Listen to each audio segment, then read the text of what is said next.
warahmatullahi wabarakatuh. Selamat pagi anak-anak, kembali lagi dengan Pak Fandi. Pak Fandi kali ini akan menjelaskan tentang kalimat tanya. Kalimat tanya digunakan untuk menanyakan sesuatu. Kalimat tanya digunakan untuk mengetahui informasi. Ada beberapa syarat yang harus digunakan pada kalimat tanya. Ciri-ciri kalimat tanya yang pertama, di akhir kalimat selalu diakhiri dengan tanda tanya. Yang kedua, di dalam kalimat tersebut pasti ada satu kata tanya. Apa saja satu kata tanya itu? Yang pertama, apa? Yang kedua, di mana? Yang ketiga, mengapa? Yang keempat, siapa?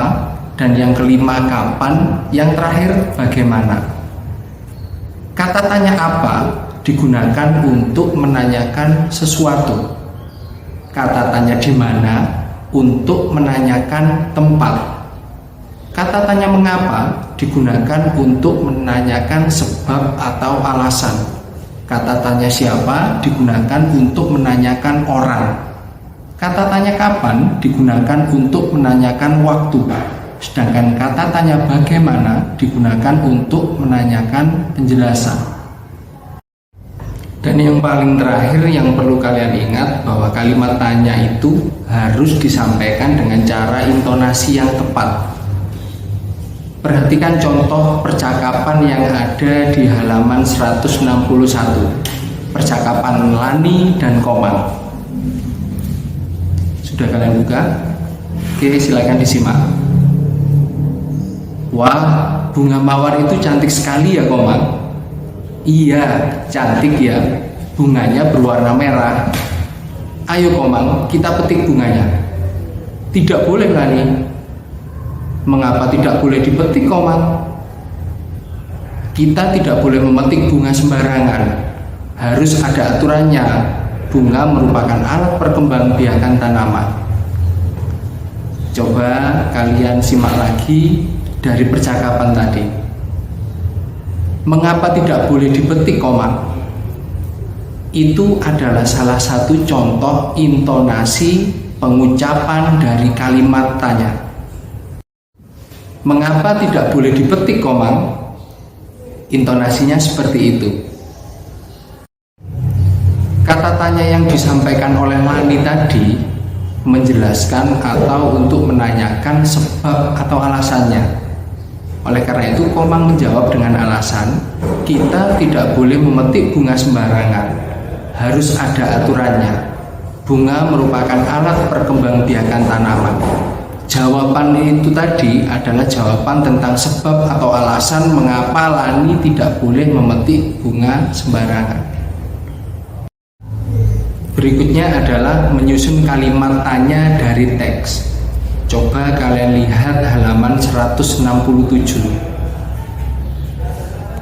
Di situ ada teks dari kalimat yang pertama misalnya. Benny gemar menanam berbagai tanaman. Dari teks itu kalian bisa membuat pertanyaan. Contohnya, siapa yang gemar menanam berbagai tanaman?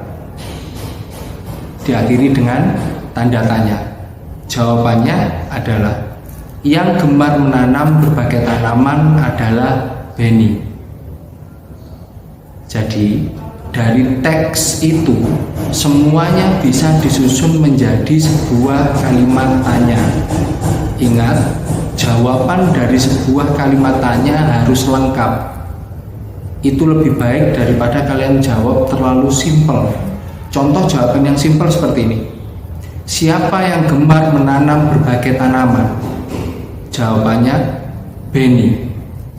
Itu jawaban yang benar tapi kurang lengkap. Jawaban yang lengkap adalah yang gemar menanam berbagai tanaman adalah Benny. Contoh yang kedua kita ambil dari kalimat yang ketiga. Benny menanamnya di halaman rumah. Teks itu bisa dirupakan bentuk pertanyaan.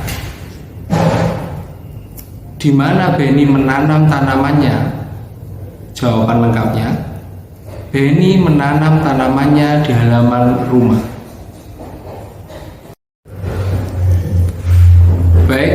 tadi penjelasan tentang kalimat tanya.